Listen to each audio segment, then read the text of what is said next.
Hi guys, ಇವತ್ತು ಬಂದಿರೋ ಮಾಡಲ್ ನೋಡಿದ್ರೆ ಐಫೋನ್ 6. ಬನ್ನಿ ಇದನ್ನು ಅನ್ಲಾಕ್ ಮಾಡೋದು. ಏನು ವಿಷಯ ಅಂದರೆ, ಇದು ಐಕ್ಲೌಡ್ ID ಪಾಸ್ವರ್ಡ್ ಮರೆತುಬಿಟ್ಟಿದ್ದಾರಂತೆ ಕಸ್ಟಮರು. ಬಾಕ್ಸು ಬಿಲ್ಲು ತಂದಿದ್ದಾರೆ.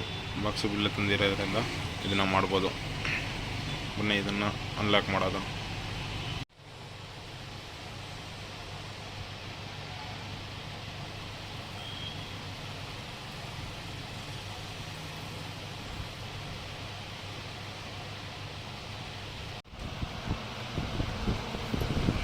ಫೈನಲ್ ಆಗಿ ಫೋನು ಅನ್ಲಾಕ್ ಮಾಡ್ದು.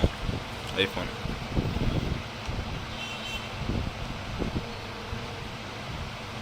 6s